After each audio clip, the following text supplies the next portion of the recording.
ఆ తర్వాత గణపురం నియోజకవర్గంలో సీనియర్ ఎవరు అంటే మారప్ప రవి గారు ఆ రకంగా గొప్పగా పనిచేయడం జరిగింది. అదేవిధంగా గబ్బెట బుచ్చయ్య మాజీ ఎంపీపీ 2 సార్లు సర్పంచ్ గారు గబ్బెట బుచ్చయ్య గారు కూడా ఒకసారి వేదిక మీదకి రావాల్సిందిగా కోరుతున్నా.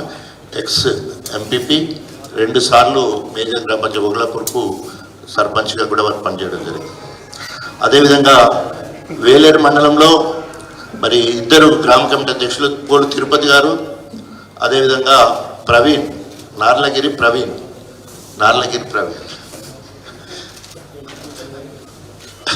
అప్పుడు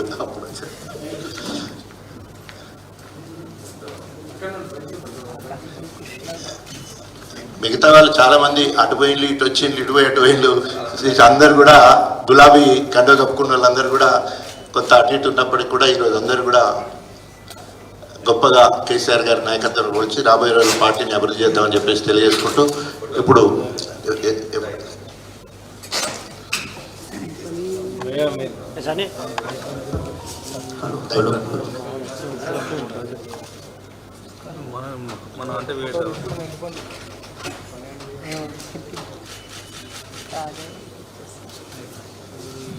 మాకు ఛాయిస్ ఇవ్వాలి.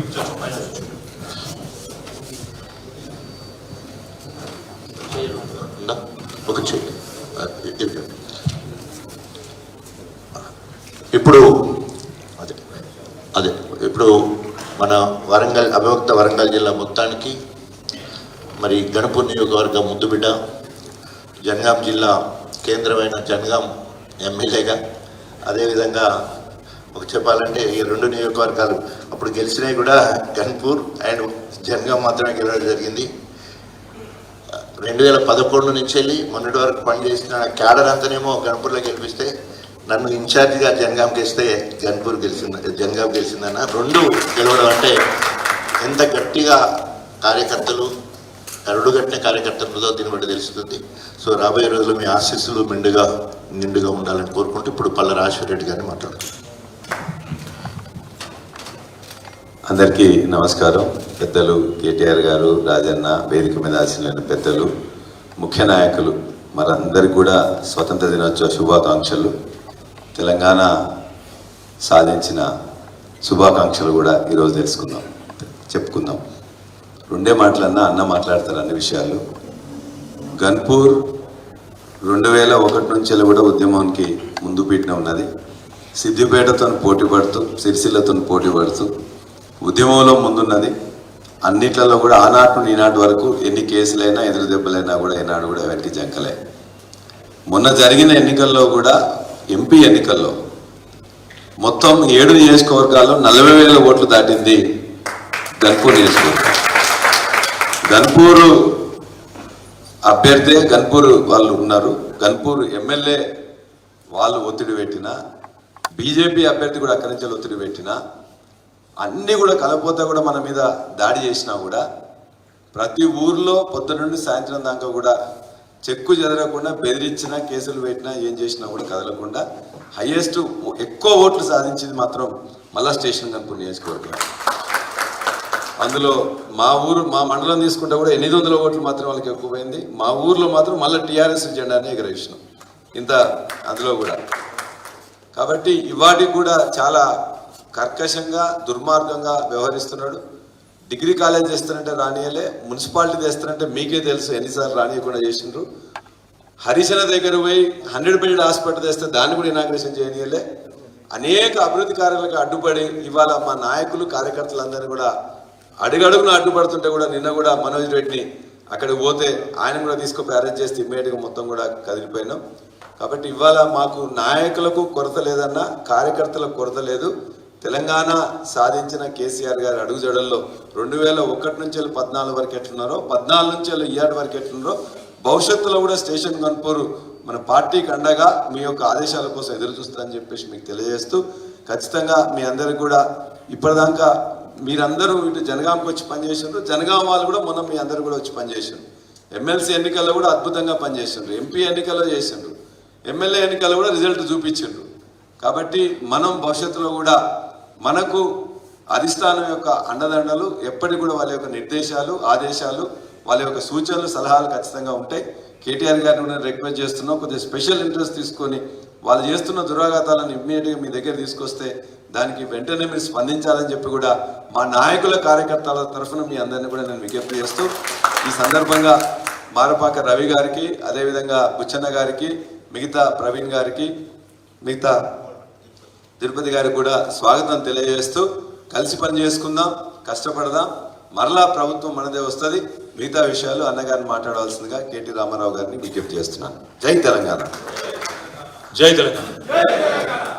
గౌరవనీయులు పెద్దలు, మన జనగామ శాసనసభ్యులు సోదరులు, మీ అందరికీ ఆప్తులు పల్లా రాజేశ్వర రెడ్డి గారు, గౌరవనీయులు రాష్ట్ర మాజీ ఉప ముఖ్యమంత్రి గారు, గన్పూర్ మాజీ శాసనసభ్యులు పెద్దలు రాజన్న గారు, సివిల్ సప్లైస్ కార్పొరేషన్ మాజీ అధ్యక్షులు మారెడ్డి శ్రీనివాస్ రెడ్డి గారు, Telangana state industrial infrastructure corporation మాజీ అధ్యక్షులు యాదరి బాలమల్లు గారు, పార్టీ జనరల్ సెక్రటరీ గారు, అదేవిధంగా వేదికపైన ఆసీనులైన మా తమ్ముడు రాష్ట్ర విద్యార్థి విభాగం అధ్యక్షుడు గెల్లు శ్రీనివాస్ గారు, అదేవిధంగా సోదరుడు తుంగ బాలు గారు, మన పెద్ద సోదరుడు సంపత్ గారు, అదేవిధంగా మేడం సరిత గారు, అదేవిధంగా సోదరుడు ఈరోజు పార్టీలోకి విచ్చేసిన తిరిగి పునరాగమనం వారికి తెలుసు భయ్య రవణకు, బుచ్చన్నకు, ప్రవీణ్ అన్నకు, అదేవిధంగా తిరుపతికి నలుగురికి, వారితో పాటు విచ్చేసిన మా సోదరులకు, సోదరిమణులందరికీ, పాత్రికేయ మిత్రులకు,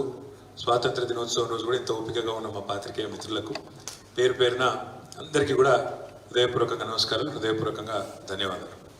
ఈరోజు చాలా సంతోషంగా ఉంది, ఎందుకంటే మొదటిది స్టేషన్ గన్పూర్ నియోజకవర్గంలో నాకున్న అవగాహన మేరకు ఎందుకంటే మొన్న నేను ఢిల్లీలో కూడా అక్కడ సుప్రీంకోర్టు సీనియర్ లాయర్స్తో కూడా కలిసి వచ్చిన కూడా చెప్తా ఉన్నాను, తప్పకుండా తొందరలోనే స్టేషన్ గన్పూర్లో ఉప ఎన్నిక వస్తుంది, తప్పకుండా అందులో మళ్ళీ తిరిగి రాజయ్య గారి గెలుపుకి ఈరోజు ఒక మొదటి అడుగు పడిందని నేను అనుకుంటాను మనస్ఫూర్తిగా.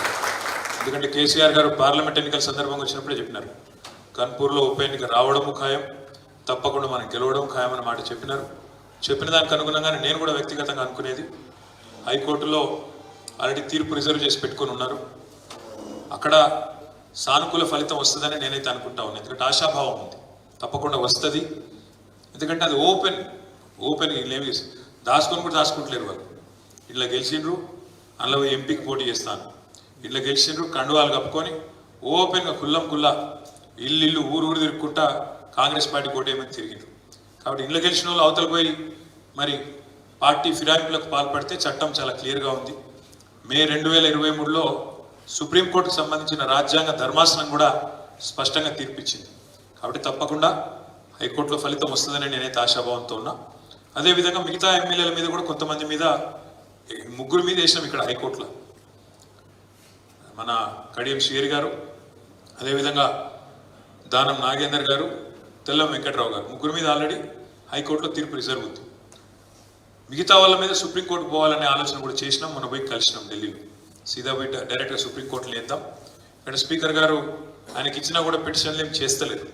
కాబట్టి స్పీకర్ గారు జాప్యం చేస్తున్న విధానం కానీ, స్పీకర్ గారు కావాలని రాజకీయ పక్షపాత వైఖరి ఏదైతే అవలంబిస్తున్నారో వీటన్నిటి మీద అవసరమైతే నేరుగా సుప్రీంకోర్టుకి పోవాలనే నిర్ణయం కూడా తీసుకున్నాము. తప్పకుండా మీరు అది కూడా తొందరలోనే చూస్తారు. అందుకే ఒక మంచి శుభారంభం, స్టేషన్ గన్పూర్లో మంచి నాయకులు ఎవరైతే గతంలో దూరమైనారో తిరిగి రావడం, నాకు తెలిసి అయితే గన్పూర్లో విజయ డంకా మోగించడానికి మంచి ముందడుగని మనస్ఫూర్తిగా నేను అనుకుంటాను. రెండవది, కాలం చూస్తుంటేనే అయిపోతుంది, టైము తెలియకుండానే అయిపోతుంది. సరే, మనం పోయిన డిసెంబర్లో ఓడిపోయినాం, డిసెంబర్ 3 నాడు ఫలితం వచ్చింది, మనం ఓడిపోయినాం. కొద్ది స్వల్ప తేడాతో ఓడిపోయినాం. పెద్ద మనకేదో శరాఘాతం లాగా పేద తలగకూడదు తెప్పేదో మనకేం తలగలేదు. ఒకసారి దేశ రాజకీయం చూస్తే ఈరోజు 10 ఏళ్లకు మించి ఈ దేశంలో ఒక పార్టీ తిరిగి మళ్ళీ రావడం మూడోసారి కూడా అంటే కొంత కష్టతరమైన పనిగానే ఇవాళ రేపు కనబడతా ఉన్నది. అట్లాంటిది మనం 2014లో 63 సీట్లతో అధికారంలోకి వచ్చినాం. 18లో ఇంకొక 25 సీట్లు పెంచుకొని 88 సీట్లతో అధికారంలోకి వచ్చినాం. 2023లో కూడా నిజంగా చెప్పాలి అంటే మనకు జరిగిన ఓటమి పేద ఓటమి కాదు, 39 సీట్లలో గెలిచినాం మనం.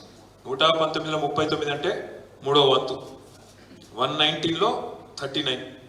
ఒక 14 సీట్లు జనరల్ పోయినాయి. 1100 ఓట్లతో జుక్కలు పోయింది, 1300 ఓట్లతో దేవరకద్ర పోయింది, అట్లా 3000 ఓట్లతో బోధన్ పోయింది, 3000 ఓట్లతో కాగజ్ నగర్ పోయింది, 3000 ఓట్లతోనే ఆదిలాబాద్ పోయింది. అట్లా 5000 6000 లోపల పోయినాయి 14 సీట్లు ఉన్నాయి. అందులో మనం దబ్బర సగం గెలిచినా ఇలా కథ వేరే ఉంటుండే. ఇక దాని గురించి ఇప్పుడు అనుకోని లాభం లేదు, ఒలికిపోయిన పాల్గొని అయిపోయింది. అయ్యో ఏమో జరిగిపోయిందని మనల్ని కొంతమంది బాధపడ్డారు, కొంతమంది బేజారైనరు, కొంతమంది ఆగమైనరు, కొంతమంది కాట కలిసింది. ఈ లోపల పార్లమెంట్ ఎలక్షన్ వచ్చింది. పార్లమెంట్ ఎలక్షన్ ఎందుకో ఈసారి మొత్తం మీరు ఒక్కసారి ఆలోచిస్తే జాగ్రత్తగా దేశవ్యాప్తంగా ఒకటే ట్రెండ్ ఉన్నది, కిందికి వెళ్ళి మీద దాకా. ఏం జరిగింది పార్లమెంట్లో?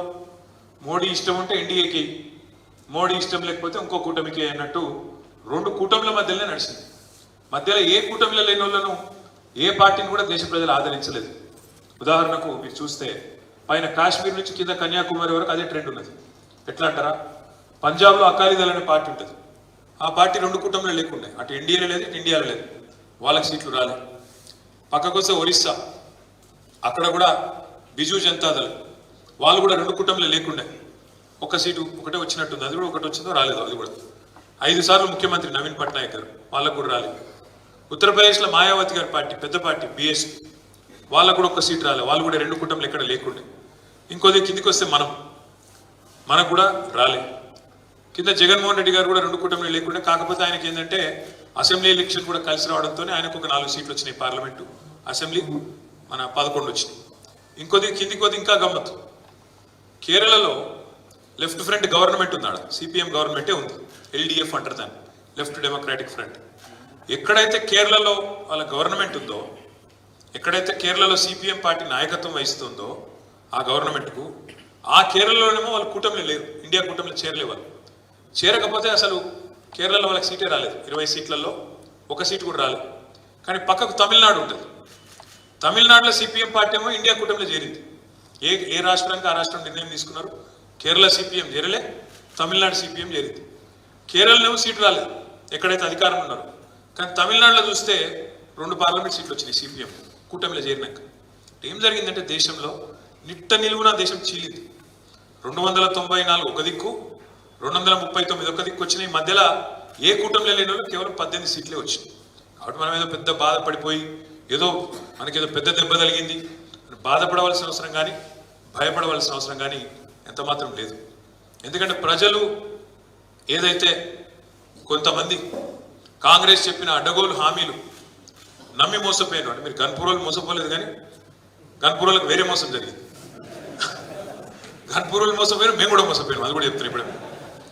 కానీ ప్రజలు వరంగల్ జిల్లాలో జనగామ, గన్పూర్ కాకుండా మిగతా నియోజకవర్గాలు ఏవైతున్నాయో అక్కడ కాంగ్రెస్ అడ్డగోలు హామీలు నమ్మిరు. ఇది ఇస్తారట, అది ఇస్తారట, అట్లనట, ఇట్లనట. రేవంత్ రెడ్డి దముక్రమై తెచ్చుకోమంటుండు, ఏది 2 లక్షల రూపాయలు తెచ్చుకోమన్నాడు, ఏకకాలంలో మాఫీ చేస్తాడు, ఒక్కటే రోజు రాగానే సంతకం పెడతా అన్నాడు. ముసలోళ్ళకు కేసీఆర్ 2000 ఇస్తే 4000 ఇస్తా అంటుండు. ఇంట్లో ఒక్క ముసలోనికే ఇస్తుండు కేసీఆర్, ఆయన ముసలవ్వకి ఇస్తారట, ముసలయ్యకి ఇస్తారట, ఇద్దరికి ఇస్తారట. దబ్బన ప్రభుత్వ ఉద్యోగుల తల్లిదండ్రులు ఉంటే వాళ్ళకు కూడా ఇస్తారట. ఇక చెప్పుడుగా నోరుకి హద్దు లేదు, వాళ్ళ నోరుకి మొక్కాలి. ఎటు పడతాడు 420 హామీలు ఇచ్చిండు, 1 కాదు 2 కాదు. బీసీ డిక్లరేషన్ అన్నారు, బీసీలకు 42% స్థానిక సంస్థలలో మేము అవకాశాలు కల్పిస్తామన్నారు. 1,00,000 కోట్ల బడ్జెట్ ఇస్తాం బీసీలకు అన్నారు. ఎంబీసీలకు ప్రత్యేక మంత్రిత్వ శాఖ పెడతామన్నారు. ఇక వాళ్ళ నోటికి మొక్కలు అదే చెప్తున్నాను నేను. 420 హామీలు.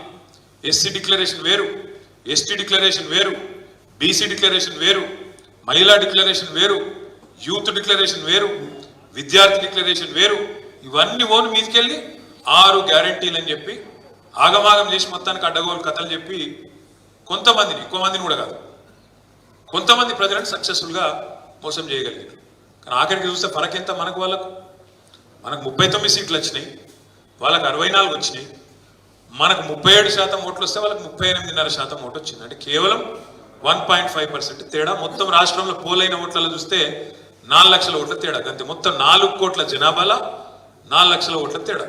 కాకపోతే ఇక ప్రజాస్వామ్యంలో 1 ఓటు ఎక్కువ వచ్చినా గెలిపే. వాళ్ళు గెలిచిండ్రు, కూర్చున్నారు. మరి చూస్తుంటేనే ఇప్పుడు 8 నెలలు నిండింది, 9వ నెలలు నడుస్తూనే ఉన్నది. మరి ఏం జరిగింది రాష్ట్రంలో 9 నెలల్లో కాంగ్రెస్ ప్రభుత్వ పాలనలో అంటే? కరెంటు మాయమైంది, రోజుకి ఎన్నిసార్లు కరెంటు పోతుందో లెక్క పెట్టుడు కూడా బంద్ చేశారు మనోళ్ళిగా. ఎందుకంటే కేసీఆర్ ఉన్నప్పుడేమో కరెంటు పోతే వార్త, ఇప్పుడు రేవంత్ రెడ్డి వచ్చినాక కరెంటు ఉంటే వార్త. ఎందుకంటే ఎన్నిసార్లు పోతుందో లెక్కనే లేదు. మోటార్లు కాలు మళ్ళీ చాలా అయింది, ట్రాన్స్ఫార్మర్లు వేరు చాలా అయింది. ఇంకా విచిత్రం, కొన్ని కొన్ని చూస్తే అయితే గమ్మత్ అనిపిస్తుంది. ఇదివరకు మనం 10 ఏళ్ళు లేకుంటే మా గవర్నమెంట్లో ఉన్నాం కదా. మరి ఇప్పుడు మొన్న నేను చూసిన సోషల్ మీడియాలో కరెంటు పోతుందని చెప్పి పాపం ఎవరో పెడతాను సోషల్ మీడియాలో. కరెంటు పోతుందని చెప్పి ఎస్పీడీసీఎల్లకు ఎన్పీడీసీఎల్ డిస్కౌంట్స్ ఉంటాయి కదా, వాళ్ళకు పెడితే వాళ్ళు ఏం జవాబు ఇస్తారు ఎరికేనా? ట్రాన్స్ఫార్మర్ మీద తొండబడ్డది, ఇంకో ట్రాన్స్ఫార్మర్ మీద ఉడతబడ్డది. అంటే మనం పరిపాలించినప్పుడు తొండలు ఉడతలు లేవు. అప్పుడు ఇప్పుడే వచ్చినాయి కొత్తగా తొండలు వస్తున్నాయట, ఉడతలు వస్తున్నాయట. ఇక ఊసర వెల్లులు మరి రాజ్యం నడిపితే ఖచ్చితంగా తొండలు ఉడతలు వస్తాయి. వాటి వల్ల ఇలా కరెంటు పోతుందట. ఎంత విచిత్రంగా ఉందంటే వాళ్ళు మాట్లాడే మాటలు కానీ ఇంకోటి కానీ. ఏమన్నా చెడు జరిగితేనేమో కేసీఆర్ మీదకి నూకాలి, మంచి జరిగితే మన ఖాతాలో వేసుకోవాలి. గమ్మత్తు ఎన్ని వాళ్ళు మాట్లాడే మాటలు, వాళ్ళు చేసే పనులు ఎంత విచిత్రంగా ఉంటాయంటే, ఉద్యోగాలు 30,000 ఉద్యోగాలు ఇచ్చినా అంటాడు రేవంత్ రెడ్డి సిగ్గు లేకుండా. ఇవాళ కూడా చెప్పాడు మళ్ళా స్వాతంత్ర దినోత్సవం ఉపన్యాసంలో 30,000 ఉద్యోగాలు ఇచ్చినాయని అంటాడు. నాకు తెలియక అడుగుతా, ఉద్యోగం ఇవ్వాలంటే ఏం చేయాలి? మొదలు నోటిఫికేషన్ ఇవ్వాలి, అటెంక పరీక్ష పెట్టాలి, పరీక్ష పాస్ అయినాక మళ్ళీ అవసరమైతే ఇంటర్వ్యూ పెట్టాలి.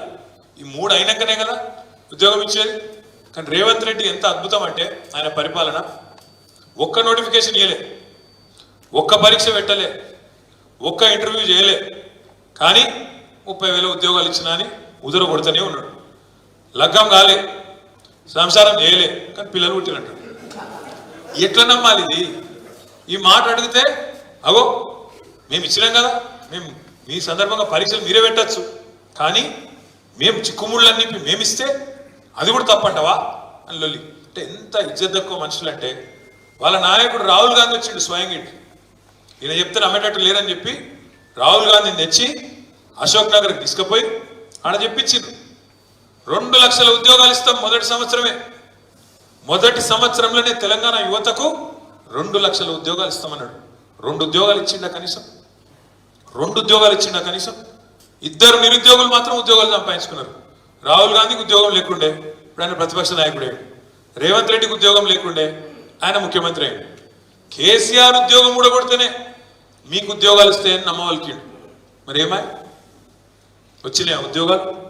అందుకే తెలంగాణ యువత ఇప్పుడిప్పుడే తెలుసుకుంటున్నది, అచ్చా వీళ్ళు ఇంత మోసగాళ్ళ, ఇంత అన్యాయం చేస్తారా అని చెప్పి ఇలా తెలంగాణ యువత మరల పడుతున్నది. మీరు చూస్తున్నారు, మొన్న అసెంబ్లీకి వచ్చిండ్రు, తర్వాత అశోక్ నగర్లో లొల్లైంది, దిల్సుఖ్ నగర్లో లొల్లైంది, రాష్ట్రం అంతా లొల్లైతుంది. ఎందుకంటే 2 లక్షల ఉద్యోగాల ముచ్చట బోగస్ అనే మాట తెలంగాణ యువతకు అర్థమవుతున్నది, అర్థమైంది. ఇక మిగిలింది 3 నెలలు. మరి 3 నెలల్లో 2 లక్షల ఉద్యోగాలు ఎడికెళ్ళాలి రేవంత్ రెడ్డి? అందుకే మన అసెంబ్లీలో కొత్త దందా చాలు చేసిండు, జాబ్ క్యాలెండర్ ఒకటి తీసిండు. మేము పరిశాన్ అవుతుంది. జాబ్ క్యాలెండర్ అంటే మరి చర్చ ఉండాలి కదా. 2 లక్షల ఉద్యోగాల సంగతి ఏంటంటే ఆయనతో బట్టి గారు లేచిండు, ఏదో చదివిండు, అవతల పడ్డాడు. తర్వాత మేము చూసినాం ఏందా ఈ జాబ్ క్యాలెండర్ అంటే. ఇప్పుడు మీరు మైసూర్ బజ్జీ తిన్నారా ఎప్పుడైనా? మైసూరు బజ్జీలో మైసూరుండు ఎంత వాస్తవమో, నేతి బీరకాయల నెయ్యుండు ఎంత వాస్తవమో, ఓ జాబ్ క్యాలెండర్లో జాబులు కూడా అంతే వాస్తవం. అలా జాబే లేదు, అది జాబ్ క్యాలెండర్ కానీ జాబ్ లెస్ క్యాలెండర్.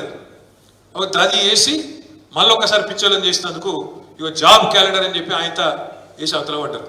అందుకే ఇవాళ తెలంగాణ యువత ఒక్కొక్కరుగా తెలుసుకుంటున్నారు, అర్థం చేసుకుంటున్నారు, వాళ్ళు కూడా నిజాలు గ్రహిస్తున్నారు.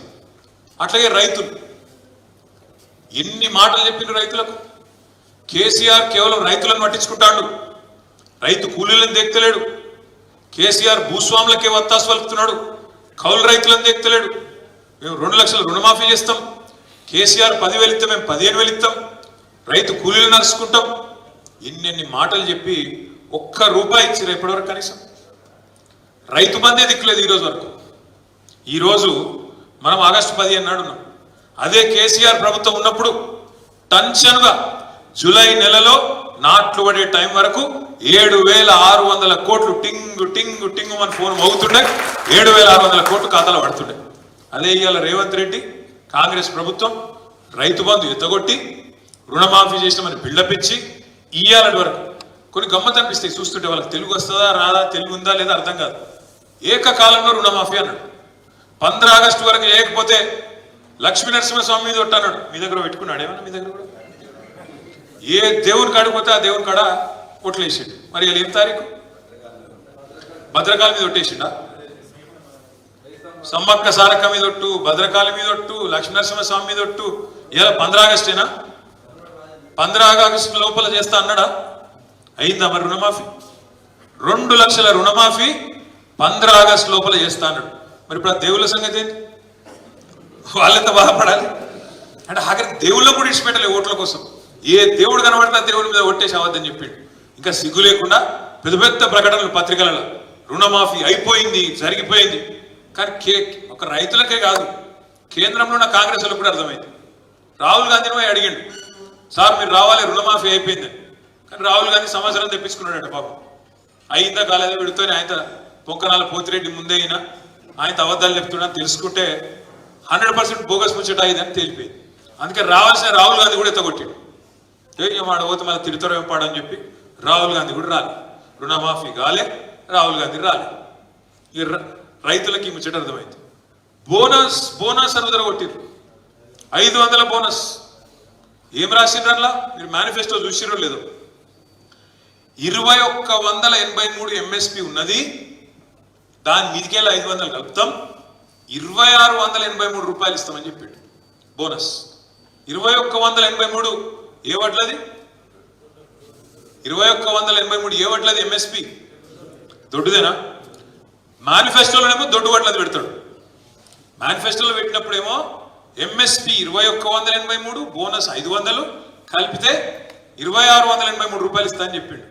కానీ బయటకు వచ్చి ఏం చెప్తాడు? క్యాబినెట్ బయటకు వచ్చి సన్నాలకు ఇస్తా అంటాడు. సన్నాలకు నువ్వు ఇచ్చేది సన్నాసి. సన్న వడ్లకు గిరాకే బాగుంటుంది బయట.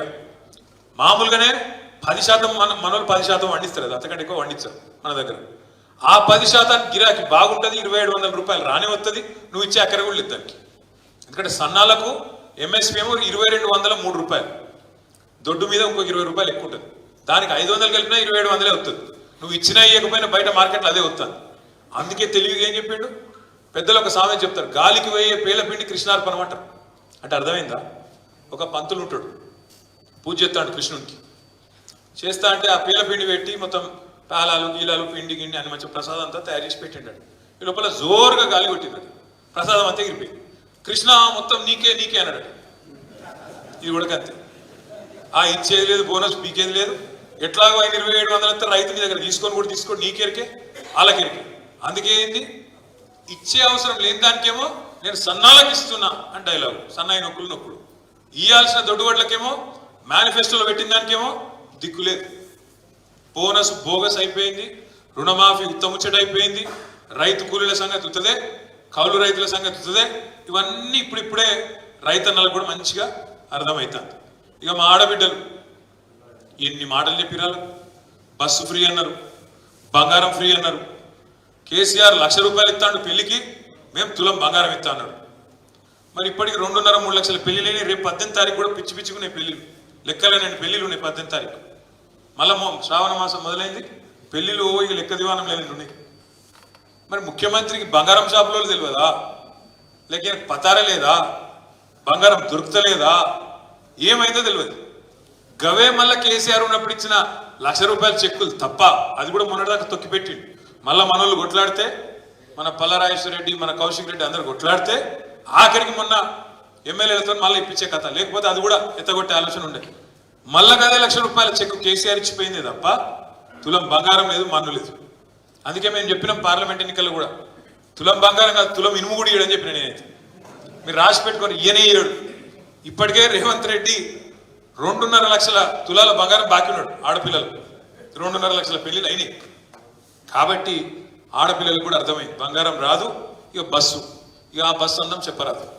నేను మా సీతక్క చెప్తాను, అవు బస్సులో అల్ల వెళ్ళిపోయారు తప్పని మేము ఎక్కడన్నాం అక్క, మేము అనలే. కాబట్టి దానికోసమే బస్సు పెట్టిరని మాకు తెలియక మేము మామూలుగా నడిపినాం ఇన్ని రోజులు. మాకేదో తెలియకపోయా పాపం. మీరు అప్పుడే చెప్తే బాగుండు. బస్సుల కుట్లు అల్లికెళ్ళితే తప్పని మేము ఎందుకంటాం అక్క? ఎక్కువ పెట్టు బస్సులు తన్నుకుంటాను, మంచిగా లేదు, పెట్టు, మనిషికో బస్సు పెట్టు, మేమెందుకు అంటాం? మనిషికో బస్సు పెట్టు, మంచిగా అంత కుటుంబం పోయి మంచిగా కుట్లు అల్లికలు అవసరమైతే బ్రేక్ డ్యాన్సులు రికార్డింగ్ ఏం చెప్తారో చేయరు, మేమెందుకు అంటాం? ఏమంటారు చేయండి. కానీ ఇట్లా ఈ రకంగా బస్సులలో కొట్టుకునే పరిస్థితి ఎప్పుడైనా ఉన్నారా? కేసీఆర్ ఉన్నప్పుడు సీట్ల కోసం కొట్టుకున్నాడు, సిగలు పట్టుకున్నాడు, గుద్దుకున్నాడు, ఎన్నెన్ని చూస్తున్నాం కొత్త బస్సు అన్నారు. ఇవాళ బస్సు పరిస్థితి ఎట్లుందో మీరే చూస్తున్నారు. ఆఖరికి ఆర్టీసీ కార్మికులు, డ్రైవర్లు, కండక్టర్లు వాళ్ళని ఎత్తుపట్టుకునే పరిస్థితి వచ్చింది. ఇక్కడ వాళ్ళ సీట్లకి వెళ్ళి నువ్వు కూడా సూపు రియాలండి. ఈ పరిస్థితి బస్సు. అట్లా మహిళలకు కూడా ఇలా వ్యవహారం అర్థమైంది. ఇక ముసలోళ్ళని మోసం చేశారు. కేసీఆర్ 2000 ఇస్తాడు, 4000 ఇస్తున్నామని. మరి ఇవాళ 2000 4000 కాదు, ఆ ఉన్న 2000 2 నెలలు కొట్టిరు. జనవరి నెలకు కొట్టిరు. ఇప్పుడు ఇక మనం ఆగస్టులో ఉన్నాం, ఇంకా జూలై జూన్ పింఛన్లు కూడా పడలేదు. కాబట్టి సమాజం మొత్తానికి అర్థమవుతుంది. ఈ అన్నిటికీ మించి మన మీద అప్పుడు మాటల దాడి ఏం చేసిరండి? కుటుంబ పాలన అన్నారు. కుటుంబ పాలన ఎక్కడ చూసినా కేసీఆర్ కుటుంబమేనా? మళ్ళీ ఇలా రాష్ట్రంలో ఎవరి కుటుంబం కనబడుతుంది? మరి ఎటు చూస్తాడు రేవంత్ రెడ్డి అన్నదమ్ములే కనబడతాను. సరే, కేసీఆర్ కుటుంబంలో అంటే మేము గెలిచి వచ్చినాం. నేను 5 సార్లు ఎమ్మెల్యే, హరీష్ రావు గారు ఆయన 6 సార్లు ఎమ్మెల్యే, కవితమ్మ గెలిచింది. ఇట్లా మేము ప్రజల చేత ఎన్నుకోబడి వచ్చినాం. మరి రేవంత్ రెడ్డి గారి సోదరులు ఏ ప్రజలు గెలిపించారు? మేములా తిరుపతి రెడ్డి గారి ఫ్లెక్సీలు ఊరత్తున్నాయి.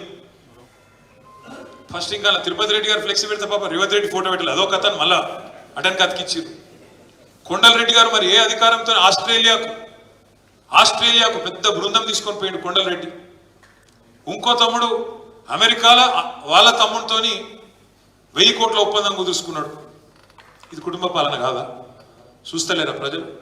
అందుకే నేను అనేది అన్ని ఒక్కొక్కటి అర్థమవుతాను. మెల్లమెల్లగా వీళ్ళ వ్యవహారము, వీళ్ళ వైఖరి, వీళ్ళ యొక్క అడ్డగోలు హామీలు ఇవన్నీ కూడా ప్రజలకు ఇప్పుడిప్పుడే అర్థమవుతాయి. మనం కూడా ఎగిరితపడద్దు, తొందరపడద్దు. ప్రజలు వాళ్ళకి 5 ఏళ్ళ అవకాశం ఇచ్చారు. చేయండి, మంచిగా నడపాలని కోరుకుందాం. వాళ్ళు ఇచ్చిన 420 హామీలు ఖచ్చితంగా నెరవేర్చాలి. నెరవేర్చకపోతే వాళ్ళందరినీ ప్రజాక్షేత్రంలో ఎండగట్టడమే బాధ్యతగా పెట్టుకుందాం. తప్పకుండా ఉప ఎన్నికలు వస్తాయి రాష్ట్రంలో, రాకుండా ఉండే ముచ్చటనే లేదు, బరాబర్ వస్తాయి. వీళ్ళ దొంగతనాలు కూడా ఒక్కొక్కటి దొరుకుతాయి.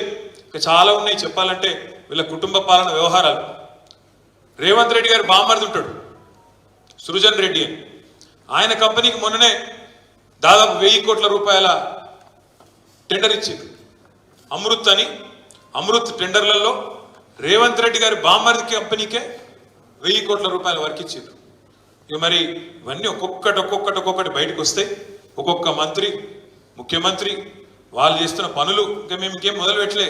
మేము కూడా ఒక 6 నెలలు తొందరపడద్దు సార్ చెప్పిండు మాకు. తొందరపడద్దు, మనం కూడా ఎత్తిపడ్డట్టు ఉంటుంది. సిద్ధాంతపరమైన విమర్శలు చేయండి, ఆలోచనలు చెప్పండి వాళ్ళకు. ఇప్పుడు మనం ధరణి మీద పల్లరాజేశ్వర రెడ్డి మాట్లాడండి, డీటెయిల్గా చెప్పిండు ఎందుకు తెచ్చినాం ధరణి. అందులో ఏమైనా చిన్న తప్పులు ఉంటే సవరించండి, మాకు అభ్యంతరం లేదు. రైతులు రాజు చేసేందుకు తెచ్చినాం అని చెప్పి వివరంగా చెప్పిండు. అట్లే అసెంబ్లీలో మనం మీరు చూసిండ్రు, వాళ్ళు మనం తట్టుకునే పరిస్థితి లేదు అసెంబ్లీలో. ఎందుకంటే వాళ్ళకి సబ్జెక్టు లేదు. కేసీఆర్ గారు చెప్తారు చూడు, సరుకు లేదు, సబ్జెక్టు లేదు, బబ్రాజమానం భజ గోవిందం, లొల్లి లొడలొడ ఒర్రుడు, ఇష్టం వచ్చినట్టు బూతులు మాట్లాడాడు తప్ప గా అక్కలను ఎందుకు తిట్టాలి నాకు అర్థం కాదు. సవితక్క సునీతక్క తిట్టుడు ఎందుకు? వాళ్ళని తిడతాడు. ఎందుకంటే సబ్జెక్ట్ చెప్తే సబ్జెక్టుకు ఆన్సర్ చెప్పే సత్తా లేదు సన్నాసికి. ఏం మొన్నటిదాకా ఏం ప్రచారం చేసాడు? చిల్లర ప్రచారం రేవంత్ రెడ్డి. రాష్ట్రం అప్పుల పాలైపోయింది, దివాలా తీసింది. ఇవాళ కూడా మాట్లాడాడు అదే చిల్లర మాటలు. మళ్ళా ఇవాళ స్వాతంత్ర దినోత్సవం నాడు ముఖ్యమంత్రి రేవంత్ రెడ్డి అంటే ఆయన ఏం చెప్తాడు? నేను ప్రపంచ బ్యాంకు దగ్గరకు పోయి ప్రపంచ బ్యాంకు మనం తాకట్టు పెట్టినా అని చెప్పాడు. చెప్పడంతో పాటు ఏం చెప్తాడు? పోయిన గవర్నమెంట్ మొత్తం దివాలా తీయించింది రాష్ట్రాన్ని. రాష్ట్రం ఎయిడ్స్ పేషెంట్ లెక్క అయిపోయింది, క్యాన్సర్ పేషెంట్ లెక్క అయిపోయింది. ఎవడన్నా ముఖ్యమంత్రి అంటే రాష్ట్రానికి గింత లేఖిగా మాట్లాడచ్చా? గింత చిల్లర మాటలు మాట్లాడచ్చా? నువ్వు ముఖ్యమంత్రివి, నువ్వు రాష్ట్రాన్ని తిడితే నీకు ఎట్లా వస్తాయి మరి పెట్టుబడులు? అందుకే వత్తలేవు కాబట్టి ఏం చేయాలి? వాళ్ళ తమ్ముతో సంతకం పెట్టుకొని బామ్మకి కాంట్రాక్ట్లు ఇచ్చి ఏందో తెచ్చినట్టు మళ్ళీ ఇక్కడికి వచ్చి పోజులు కొట్టాలి. పాత గోడకు కొత్త సున్నం వేసి నేను చేసినా అని చెప్పుకోవాలి. కాగ్నిజెంట్ అనే కంపెనీ, మీకు ఒక చిన్న ఉదాహరణ చెప్తా. 2022లోనే ఒప్పందం చేసుకుంది మనతో. 2022లోనే కాగ్నిజెంట్ అనే కంపెనీ ఒప్పందం చేసుకున్నది. 15-16 వేల ఉద్యోగాలు మీ దగ్గర పెడతామని ఒప్పందం కూడా అయిపోయింది. మొత్తం కోకాపేటలో బిల్డింగ్ తీసుకున్నారు, మొత్తం సదాలు తీసుకున్నారు. రేవంత్ రెడ్డి ఏం చేయాలి మరి? ఇక అమెరికాకు పోయి 10-12 రోజులు ఊరేగినాక ఉత్తా చేతులతో వస్తే బాగుండదు కదా. 16,000 ఉద్యోగాలు తెచ్చిన. ఆ 16,000 ఉద్యోగాల కథ ఏంటంటే రేవంత్ రెడ్డి నిన్న దిగిండట, మొన్న ఒప్పందం చేసుకున్నాడట, నిన్న దిగిండట, ఇవాళ పోయి కంపెనీ చాలు చేసినట్టు. అంటే ఇంత వేగంగా మొన్న ఒప్పందం అవుతుంది, ఈ లోపల వాడు బిల్డింగ్ కట్టిండు, 16,000 మందిని పెట్టుకున్నాడు, నువ్వు దిగంగానే రిబ్బన్ కట్ చేసినావా? నమ్మేతానికి అందరం చెవిలో పూలు పెట్టుకున్నావా? నేనేమంటున్నా అంటే ఇటువంటి కథలు చెప్పుకుంటా పోతే ఇంకో 100 ఉన్నాయి. ఇట్లా మాయ మాటల మీద, స్టంట్ల మీద, పిఆర్ స్టంట్ల మీద ప్రభుత్వాన్ని ఎక్కువ రోజులు గుంజలేరు ఎవరైనా సరే. విషయం ప్రజలకు ఒక్కసారి అర్థమైనాక అడుగుడు మొదలు పెడతారు, మెల్లగా లేడీస్ మొదలు పెడతారు. ఏమాయ కొడుక, మాకు మహిళలందరికీ 2,500 ఇస్తాను కదా, ఏమాయ ఎడవాయ అడుగుతారు, మెల్లగా మొదలవుతుంది. ఊర్లలో రేపు కడియం శ్రీహరో, కడియం కావ్యనో పోగానే ప్రజలు స్టేషన్ కనుపూర్లో కూడా అడుగుతారు, ఏమాయ తల్లి మరి రేవంత్ రెడ్డి ఏదో చెప్పిండు కదా ఏడవైందని అడుగుతారు. రైతులు మొదలవుతుంది, రుణమాఫీ కానోళ్ళు, ఏమాయ తమ్మి ఇప్పటిదాకా 30%కి అయింది, ఇంకా 70% సంగతి ఏంది, ఎప్పుడైతుంది? ముఖ్యమంత్రి అన్నాడు 15 ఆగస్టు చేస్తా అని, కాకపాయే కదా రైతులు అడుగుతారు. బోనస్ సంగతి ఏమాయ కొడుక అని అడుగుతారు.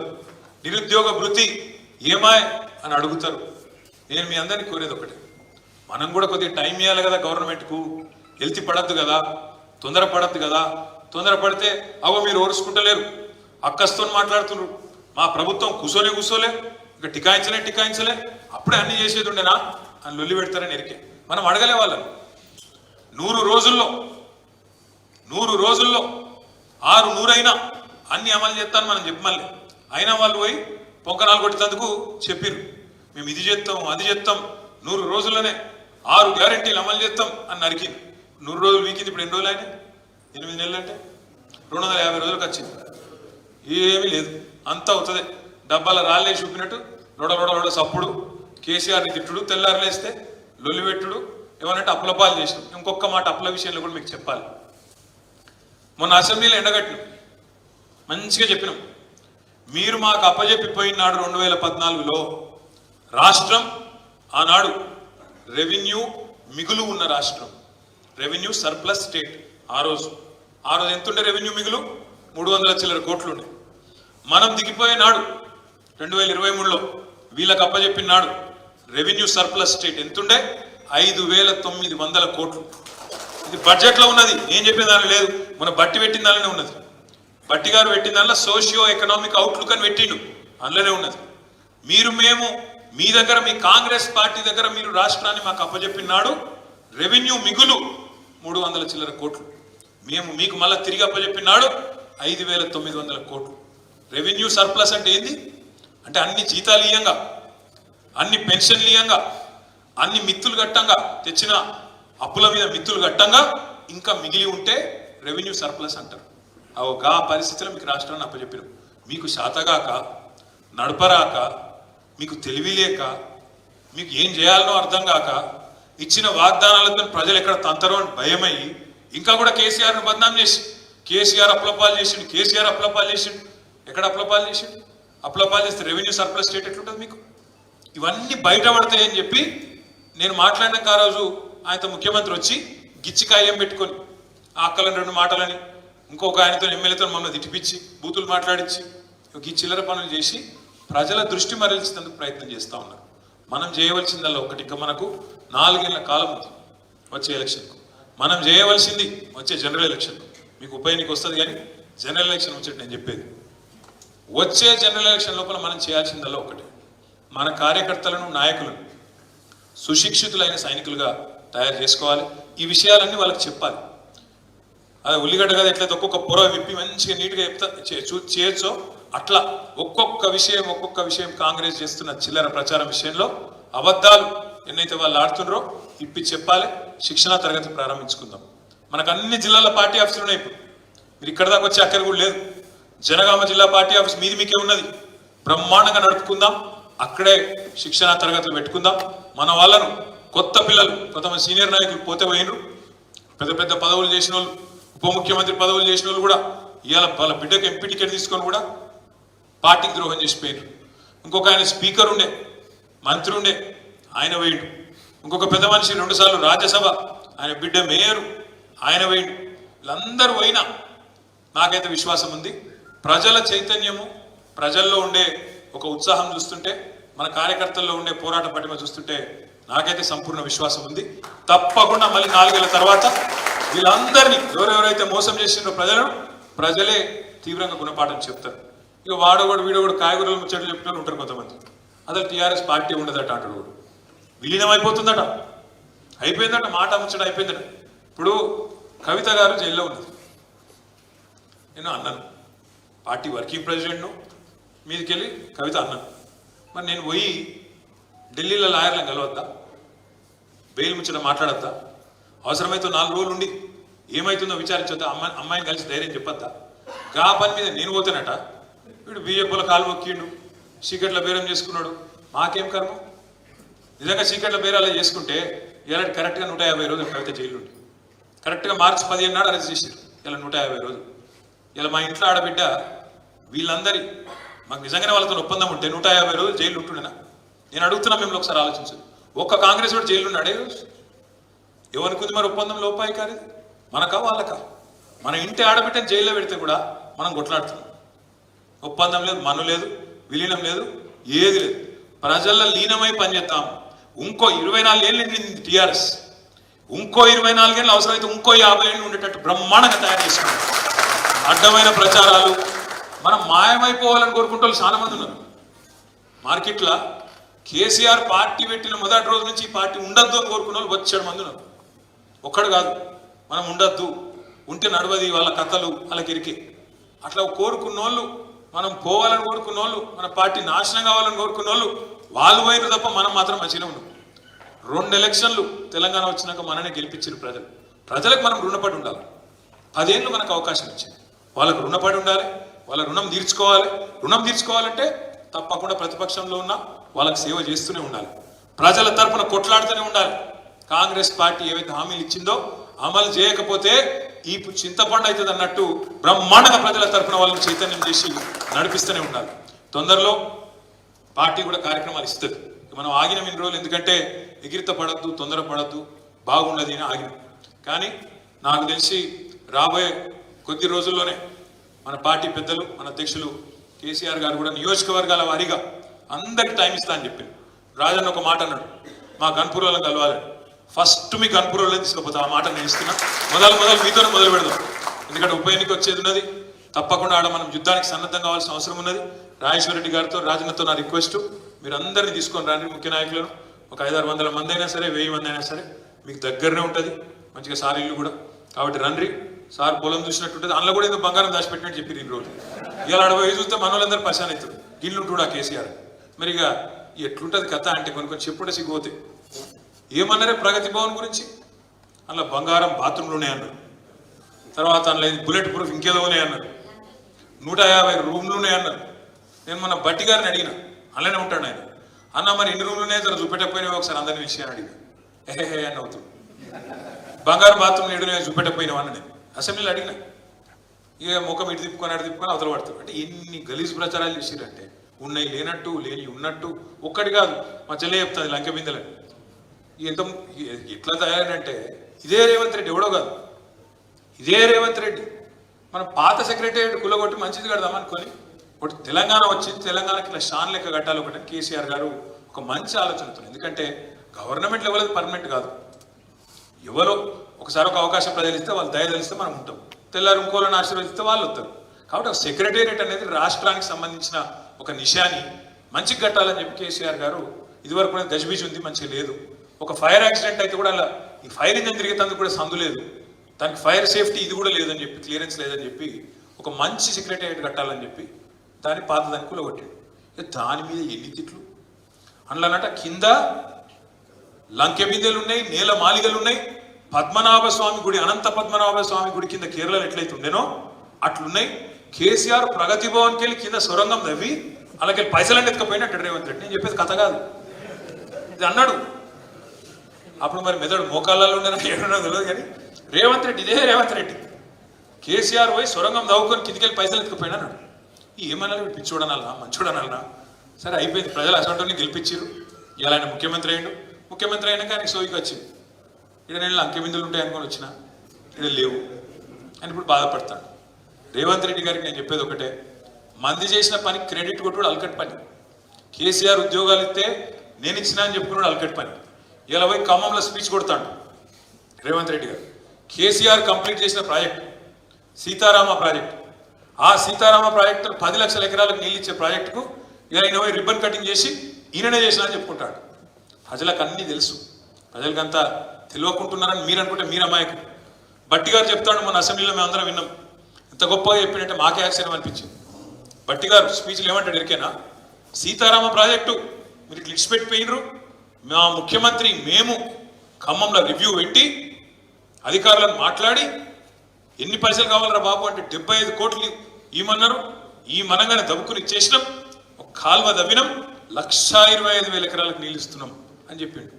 మేమేం చెప్పినాం అంటే, అయ్యా బట్టి గారు 75 కోట్ల రూపాయల చొప్పున 1,00,000 ఎకరాలకు నీళ్ళు ఇచ్చే మాట వాస్తవమే అయితే ఒక పని చేయండి, ఈ కాడ నుంచి ఎక్కడ ఏ ప్రాజెక్ట్ కంటే 75 కోట్లు 1,00,000 ఎకరాలకు నీళ్ళు, ఇదే లెక్క ఇవ్వమని.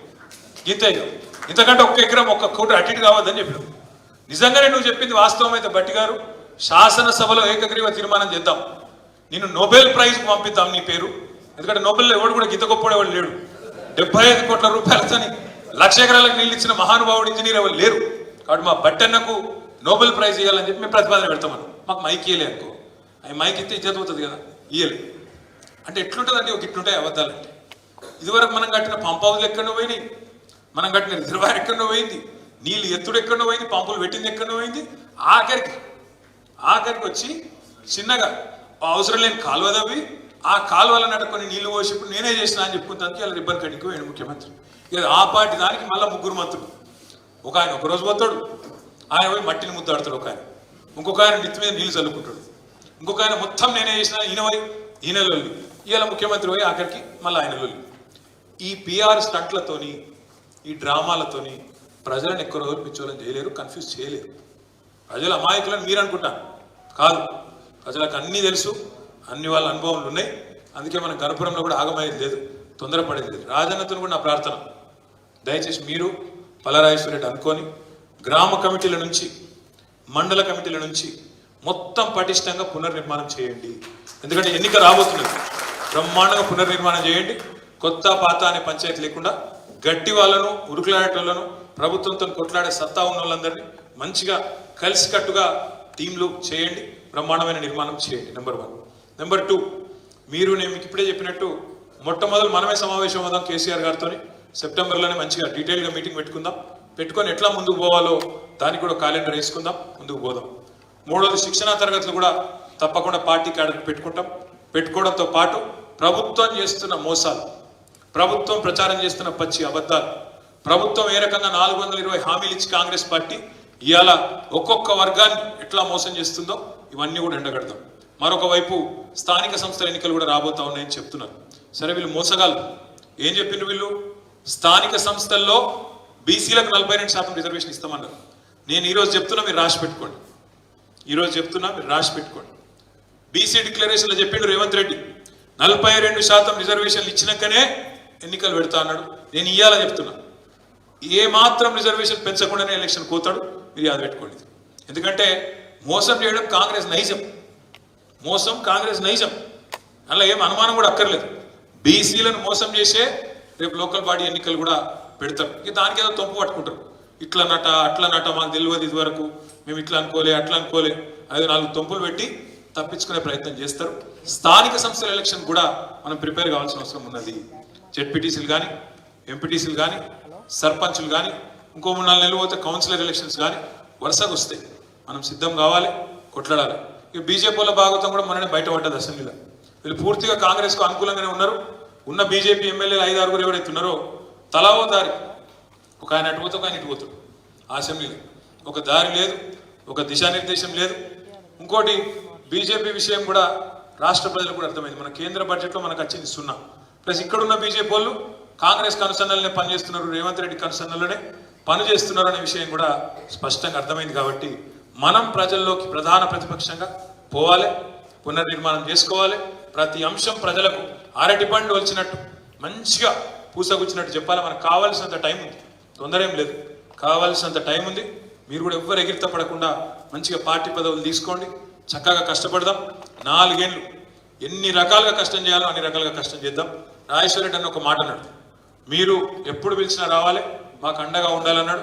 ఒక్కడనే కాదు, మీరు పిలిస్తే ఒక 15-20 మంది ఎమ్మెల్యేలు వేసుకొని మీకు కాడికి వస్తాం, తప్పకుండా మీకు అన్ని రకాలుగా అండగా ఉంటాం. ఆ విషయంలో మీరు ఎవరు ఆందోళన పడవలసిన అవసరం కానీ బాధపడవలసిన అవసరం కానీ లేదు. రానున్న రోజుల్లో కాంగ్రెస్లో ప్రజలు తిరగలేని పరిస్థితి తప్పకుండా వస్తుంది. వాళ్ళు చేసిన మోసం అసలుంటిది. కాబట్టి మనందరం కూడా ధైర్యంగా ముందుకు పోదాం. పార్టీ వాడొకడు వీడొకడు చెప్పిన మాటలు నమ్మకండి. పార్టీ ఇట్లయితుందట అట్లయితుందట, ఇప్పుడే చెప్పినా మళ్ళీ చెప్తున్నా. సార్ ఎంత స్పష్టంగా ఉన్నాడంటే ఇంకొక 25 ఏళ్ళు కాదు, ఇంకొక 50 ఏళ్ళు పార్టీ పటిష్టంగా ఉండేటట్టు నిర్మాణం చేయాలనే ఆలోచనతో ఉన్నాం. తప్పకుండా ఆ దిశగా ఇంకా కొన్ని కార్యక్రమాలు కూడా మీరు భవిష్యత్తులో చూస్తారు.